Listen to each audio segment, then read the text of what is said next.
Rusty Quill presents Ain't Slayed Nobody is a produced actual play podcast intended for adults, and may contain material that some people find disturbing. Please see the episode notes for content warnings, and listen with care.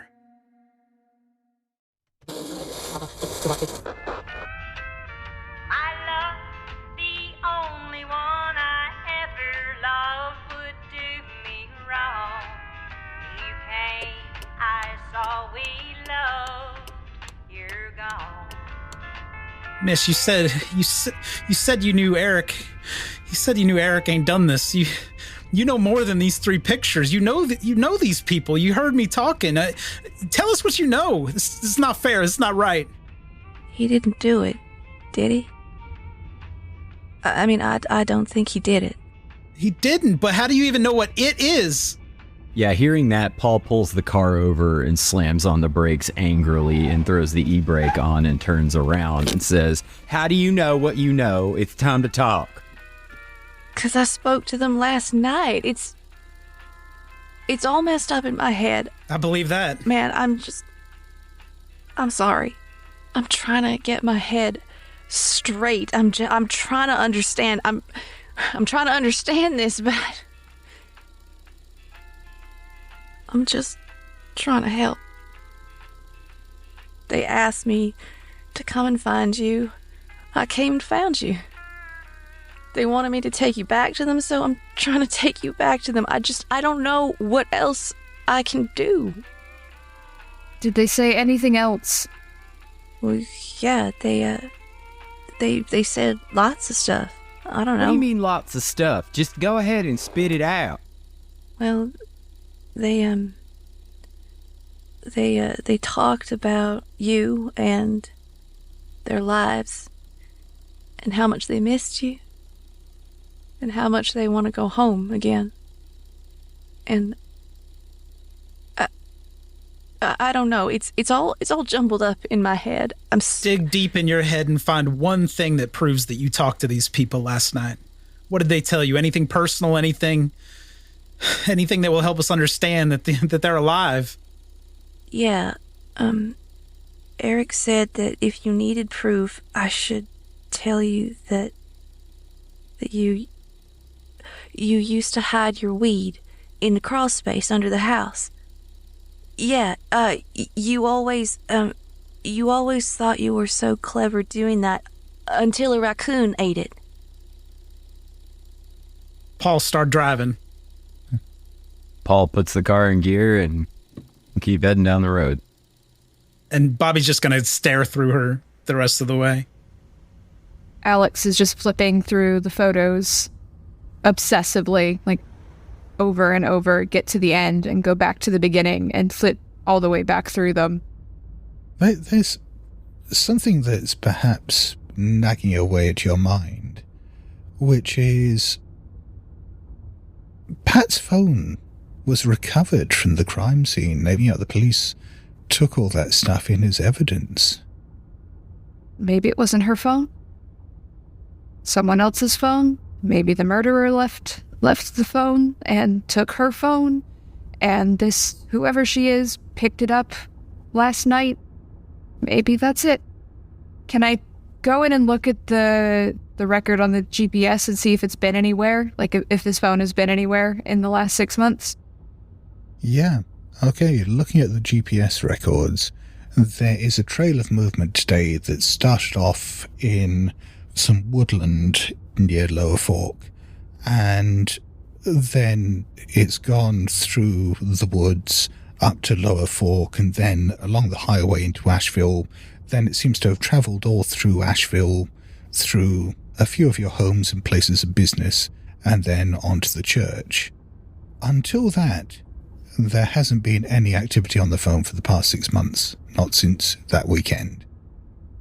So maybe whoever took the phone turned off the GPS, right? If they thought we were looking for her phone, they wouldn't want the GPS running, okay? We can make sense of this. As they're just obsessively going through everything. This is Pat's phone, so that cannot have been Pat's phone. Okay, and then once you reach Lower Fork, Annie directs you down a road into the woods, and then down another smaller road, and then down another smaller road, and weaving all over the place through the woodlands, following these dirt tracks, basically. And, finally you turn onto, one trail that, really is little more than a footpath. After about, 20 minutes, half an hour of driving through the woods like this, you find yourself in a clearing in the woods. It's now 10:30, 11 at night. The moon is high overhead. There's thin clouds over the sky. And there in this clearing, in this fairly thin woodland, is a cabin that's standing there. And the cabin, despite the fact that it's a different place, looks exactly the same as the cabin in which those you love died. Yeah. That's it down there. Keep going. Are you seeing this, Alex? You've been out there. Sure looks like it, but we're in the wrong place for it. I think actually, based on your actions, let's have a sanity roll here. Yeah, I knew you were going to say that. All right, then. Oh, shit. Oh, you failed. Well, that's not great. Ooh, I passed. I got a hard success on my sanity roll. So just Paul. So Paul loses 2 points. Okay. Involuntarily, you do gasp and... Well, actually, you're driving, aren't you? Oh, boy. Yeah. Yeah, I know you don't crash or anything like that, but it's as you see it, I mean, you stall the car and it just comes to a sudden halt, jerking everyone inside as the headlights pick out the edifice of this. And it's a fairly simple wooden shack. It's a fairly old-fashioned design. It's a single-story cabin. There are shuttered windows. There's a little porch outside with a small set of stairs going up to it. And that's pretty much it. Does the woodland around the shack look the same as well, or just the shack itself? No, the woodland looks completely different. It's much sparser down here. I see. Okay. So it's just like somebody picked the shack up and dropped it in a different spot. Mm. Alex is going to turn off Pat's phone and they're going to tuck it in the pocket of their shirt. And they're going to do a quick grounding exercise to try to calm themselves down and just regain sort of their composure, because this is a lot. And they don't want to go into this place potentially freaking out on everybody. So they're just going to do a quick countdown backwards visualization exercise before they are ready to get out of the car. Okay. This is it. Bobby's going to text his wife to not fully explain what's happening, but to basically give the general area that he's in. Okay. And to say there's something I have to take care of tonight, like a little more sentimental than usual to talk, just how much he loves her and wants her to be strong. Okay.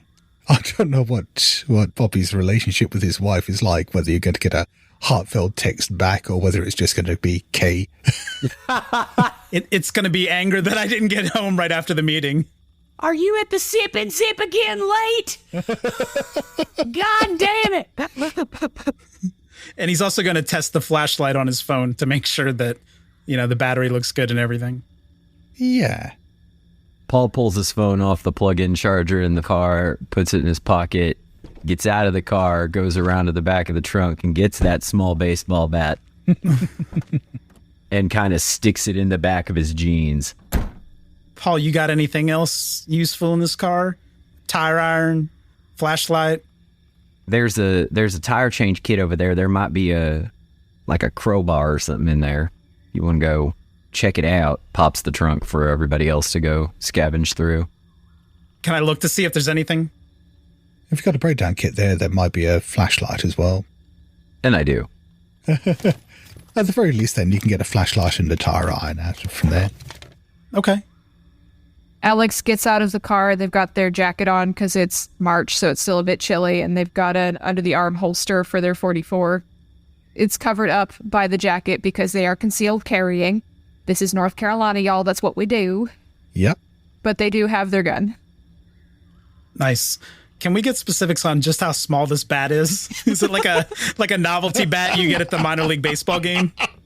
I have one. Oh, no. Let me go get it. I'm picturing it as kind of a rounder's bat. Okay, let's see.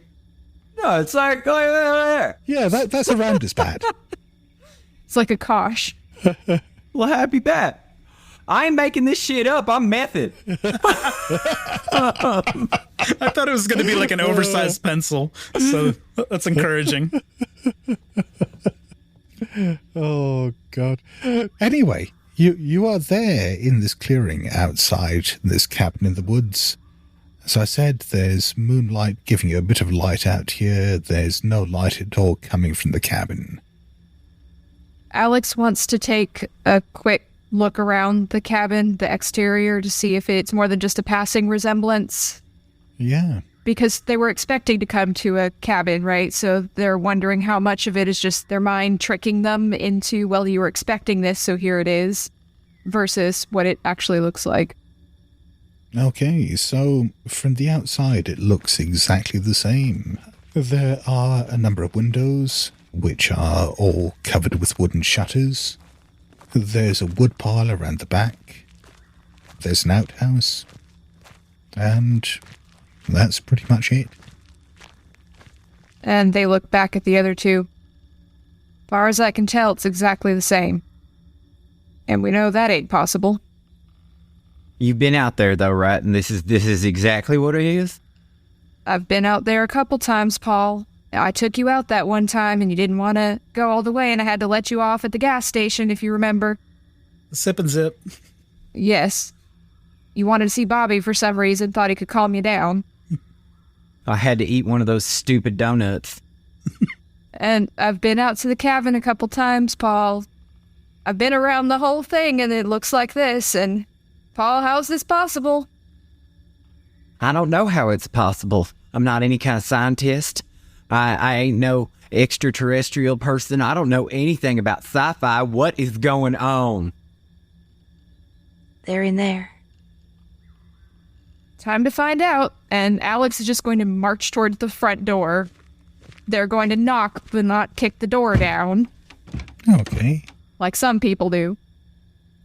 Bobby's going to yell from outside the cabin because he's not that eager to go inside. Eric! Just hollering toward the cabin. No answer. So Alex goes up to the front door, and they knock, and there is no reply from inside.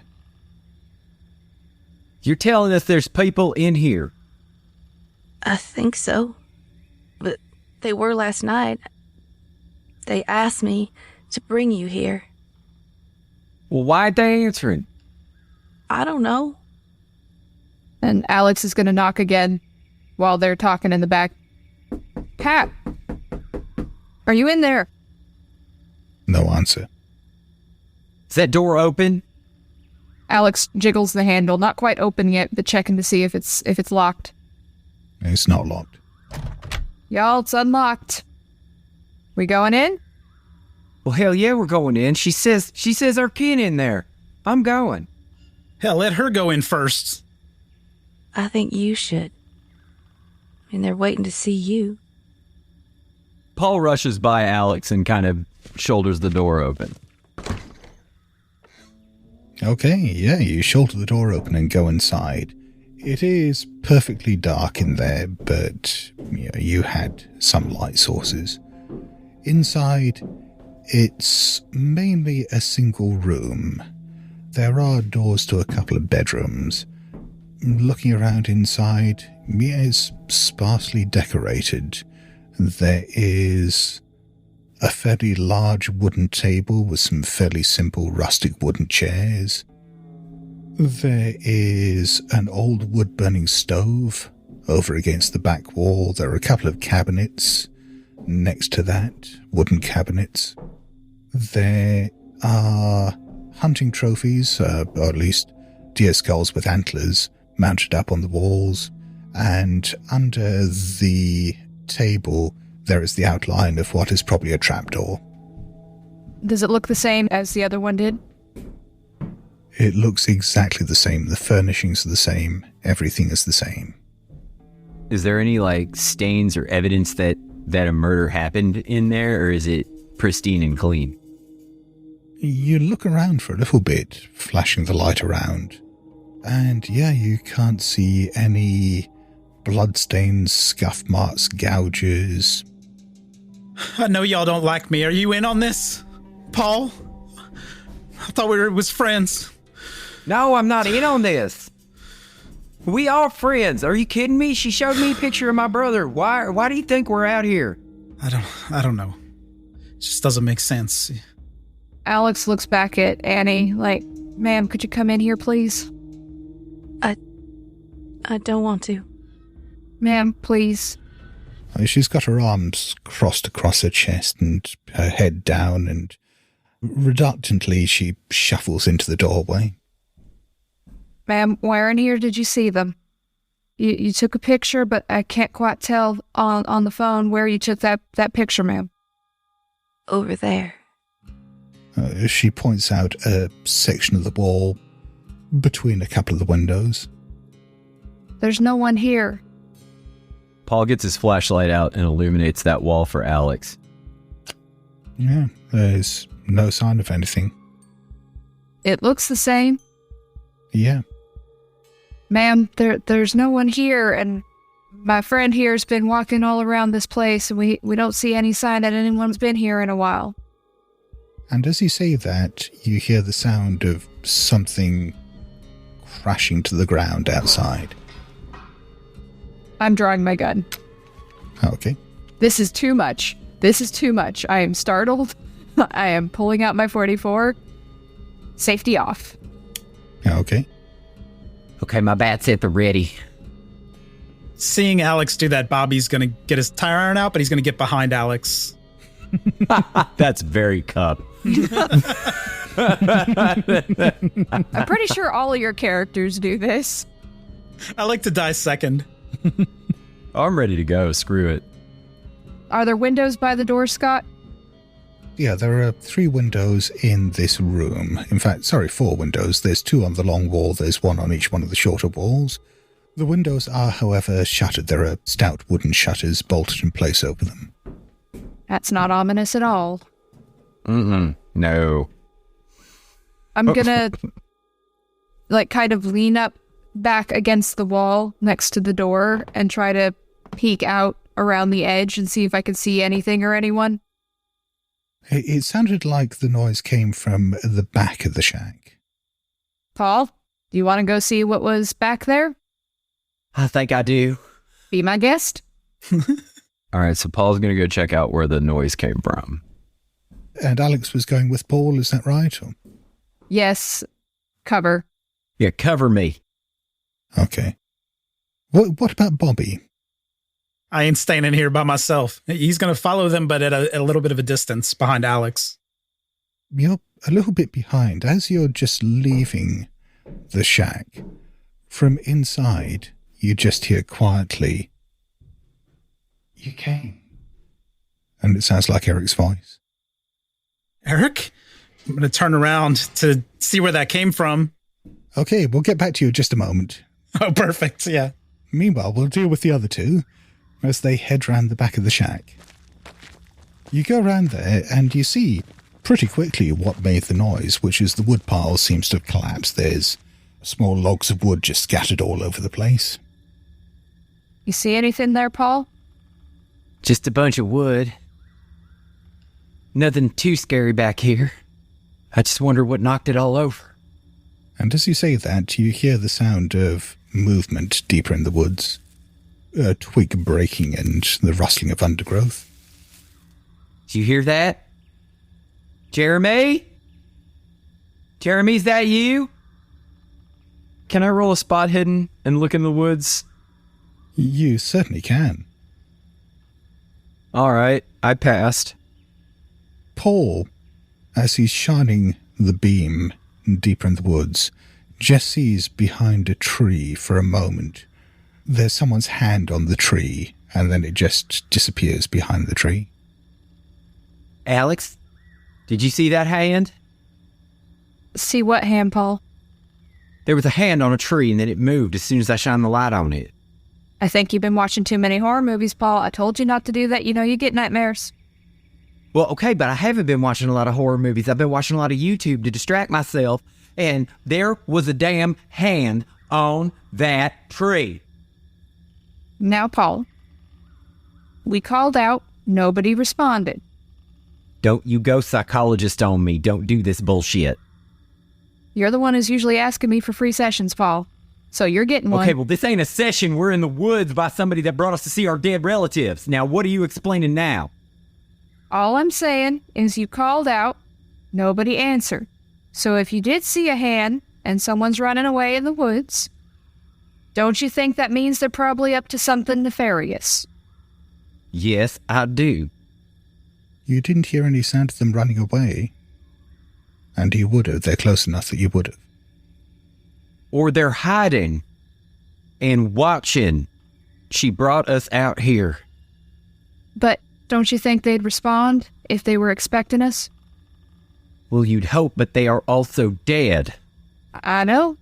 There's no reason for them to be hiding, whether they're ghosts, which I don't believe in, but they should be responding if they're ours. That's all I'm saying, Paul.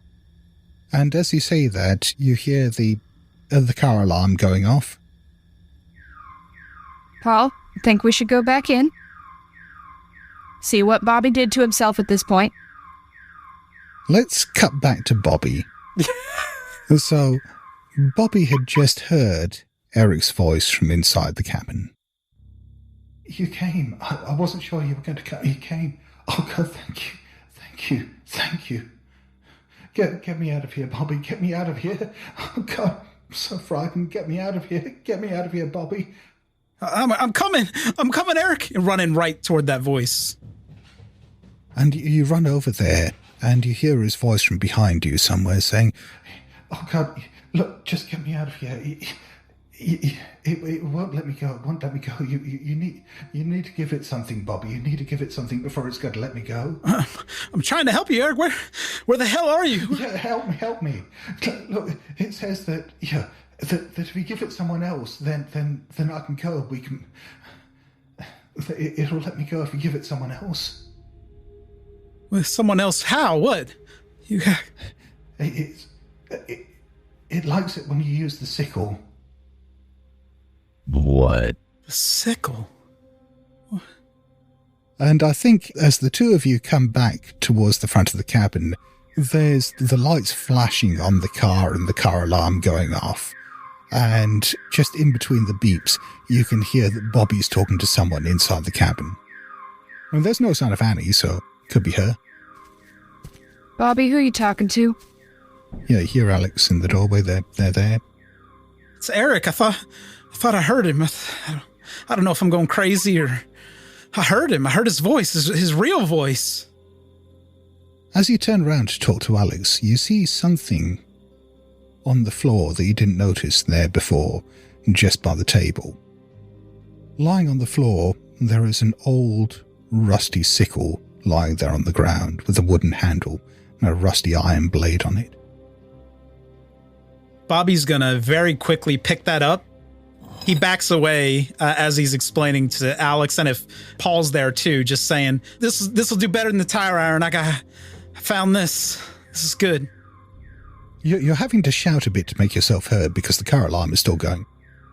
As Bobby's yelling, trying to explain his intention with the sickle, he's holding it up almost menacingly, explaining to him, I found this. I think it'll be a better weapon for us in case we run into trouble. Bobby, you're going to want to put that, just down just a little bit. Okay, I'm getting a little wary of what you're doing here. Well, you got a bat and she's got a gun. Can't I have a good weapon too? You can have whatever you want. I don't care. Just don't hold it up like you're going to hit her. What the fuck is going on? Paul, go check on your car.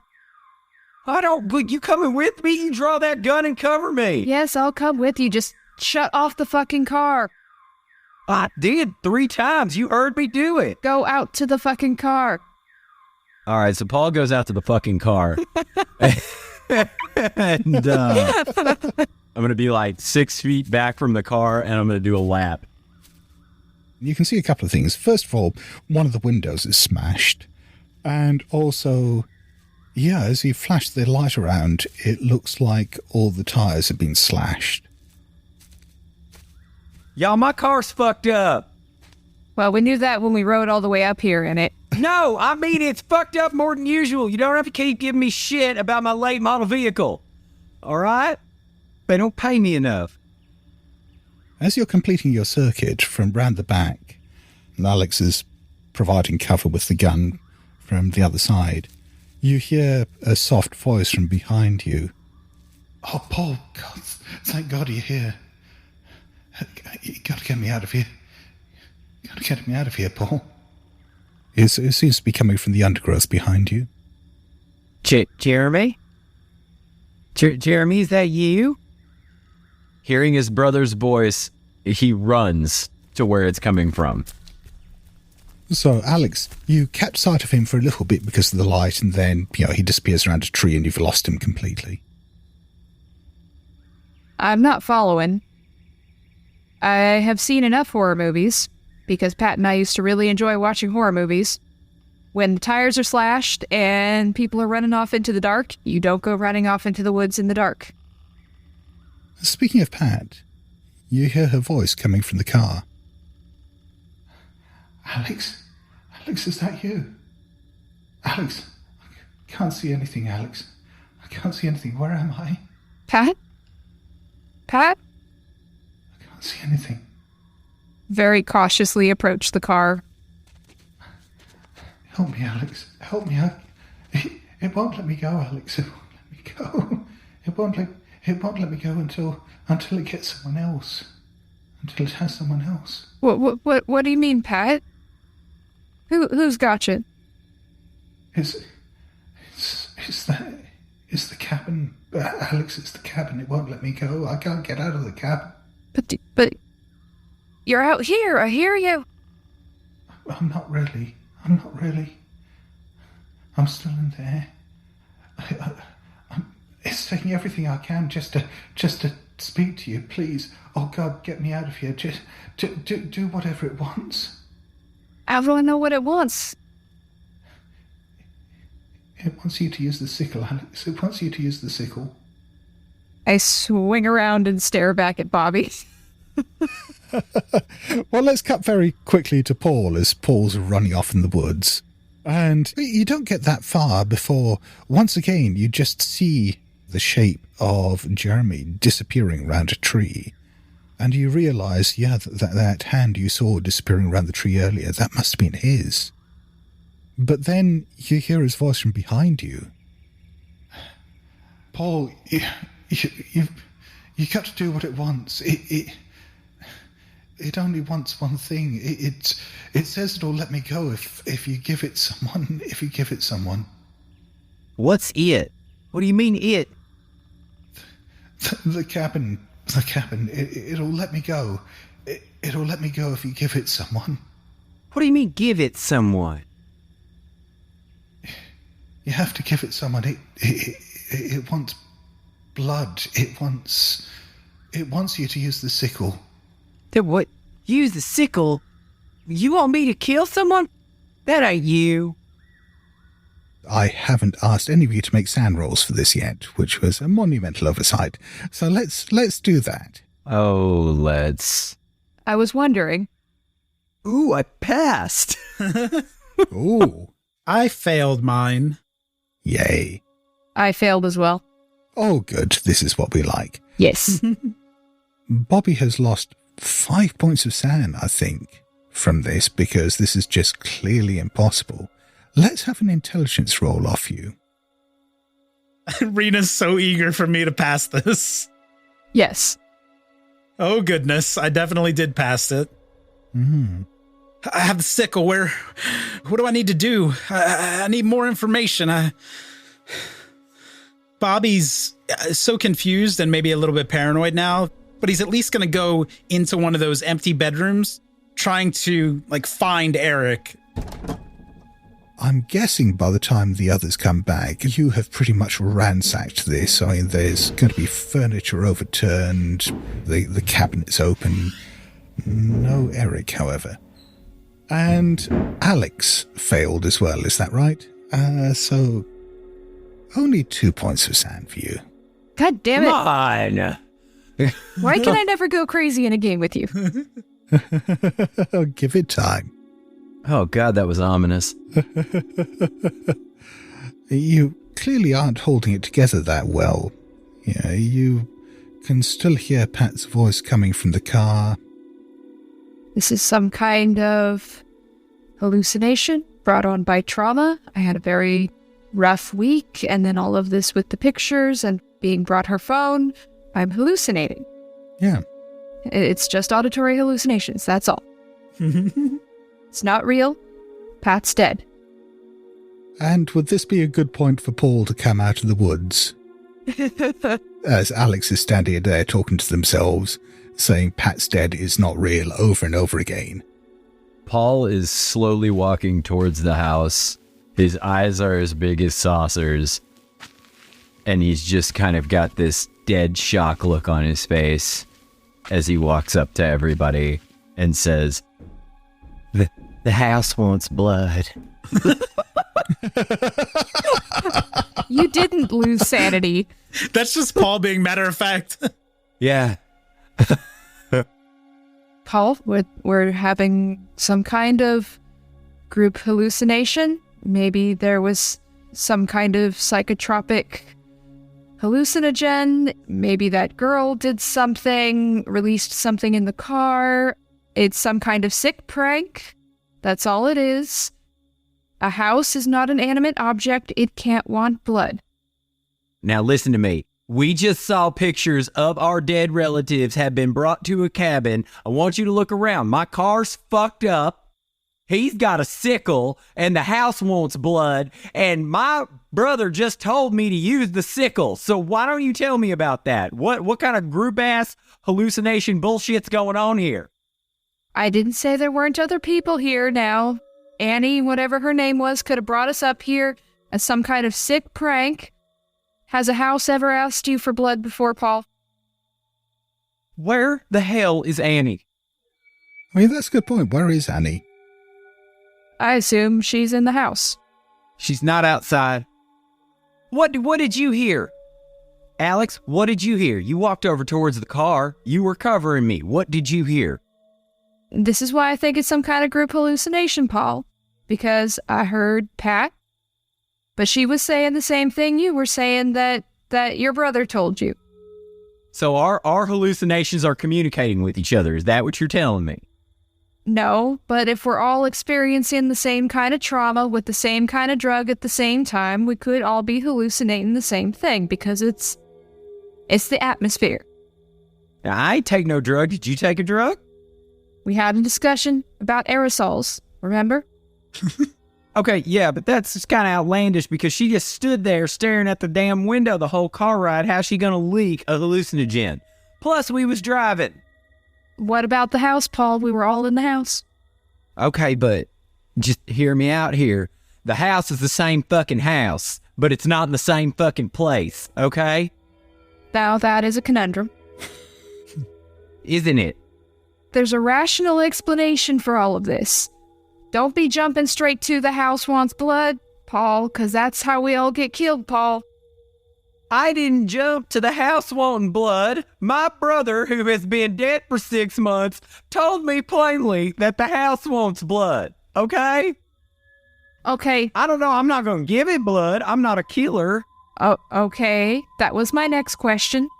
As long as we're on the same page about not giving the house blood. I don't want to give the house blood, but if it keeps asking, we're going to have to do something about that. Well, now, Paul, if it comes to that, we're both agreed on who the blood has to be, right? Well, yeah, we're clearly killing Bobby. What about Annie? while you're having this conversation, you can hear there is banging and thumping and so on coming from inside the cabin. Do you hear that shit? Can Bobby also, while he's doing that, be talking to Eric? Oh, yeah. Do I need to kill somebody? What the hell do you mean? Oh, shit. Eric, if you just talk to me. Listen to that. I don't know if it's loud enough for you to hear all the words. We hear kill somebody. I think just kill is enough, yeah. So, Paul, we are in agreement. If the house ends up needing blood, we give it Bobby's. Okay, but I was told to use the sickle. I ain't got a sickle, I got this fucking thing. Okay, we're gonna have to get the sickle from the guy who may be the twin brother of the person that killed everybody. Or it could be the same person. We don't know. I mean, they are identical twins after all. Okay, so you're getting on me for logic, and you're saying that twins are the same person when one of them's dead.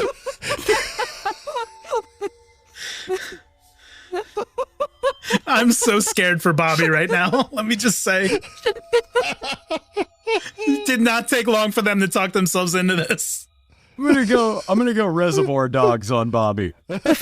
Now, Paul, we only said if. For now, we're going with the whole we are not giving the house blood thing.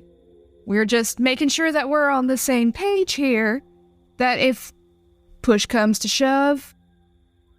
Listen, I'm not the one with the sidearm, okay? Oh, I'll shoot him if I have to. So, now, Paul, we gotta try to keep our grip here. We don't want to go making Murder Shack redo, Electric Boogaloo. We don't want any of that sort of nonsense going on. Okay? Okay. Okay? Okay. So. Okay, I'm gonna find my center. Deep breaths like we talked about. There we go. There we go. Focus. Okay. So. I feel better. There we go. Now, we're going to go in there and see what the hell is going on with Bobby. And then we'll figure out what we need to do from there. Okay? Okay. I still have my gun out. Okay, so you go into the shack. The huge table somehow has been overturned. Some of the chairs are just kindling. There's even one of the antlers from the deer head just lying on the ground. Standing in the midst of it all, there is Bobby standing there holding the sickle with a wild look in his eyes and muttering something about blood and killing. Hey, now, Bobby, put the sickle down, Bobby. Bobby, I'll lower the bat if you put the sickle down.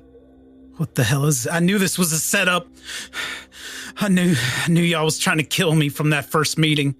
We're trying to kill you. Look at what you just did in here. I'm gonna put this down, Bobby. No. Eric. Help me, Eric. Help me do it. I can't do it. Eric. Help you do what, Bobby? Eric. Help me find Eric.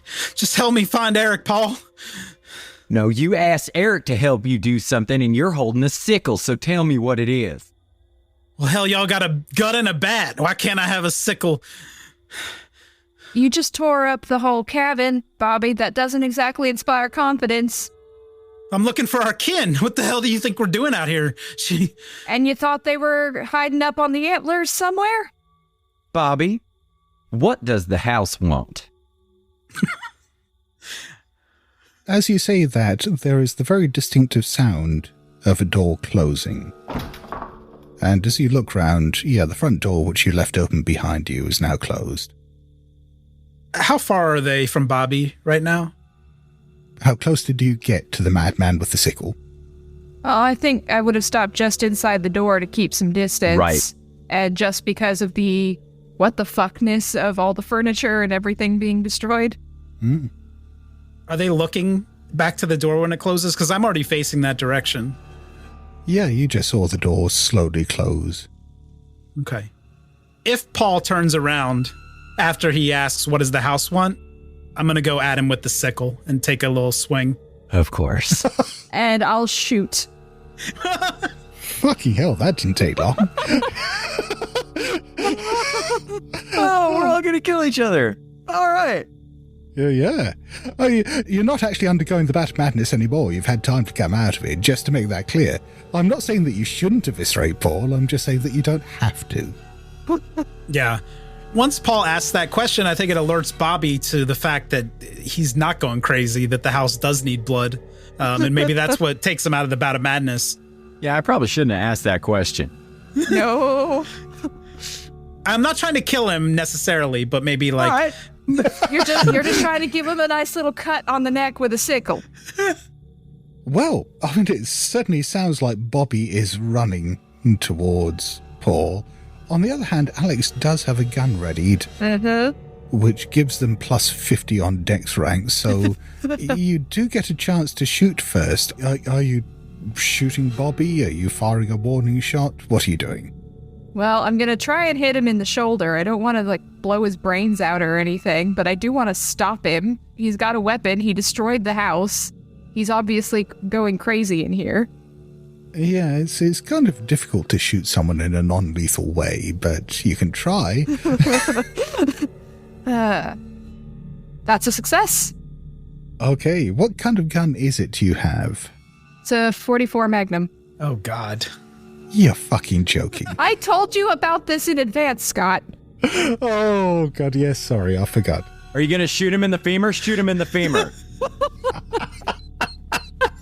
I mentioned this in advance. I told you what kind of gun I was bringing to this party, and you didn't say anything.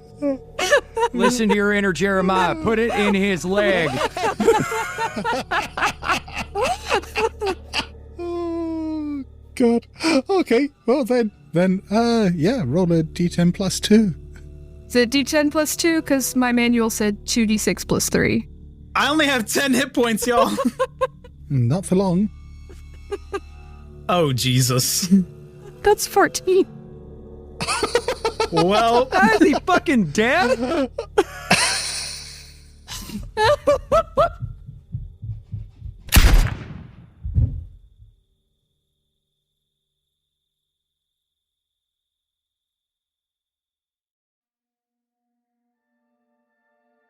you are listening to Ain't Slayed Nobody.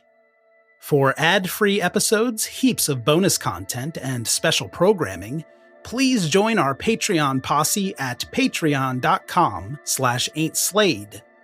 Or subscribe to Ain't Slayed Nobody Plus at Apple Podcasts.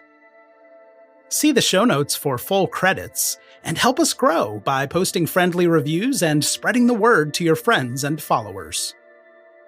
Thank you, and good luck out there.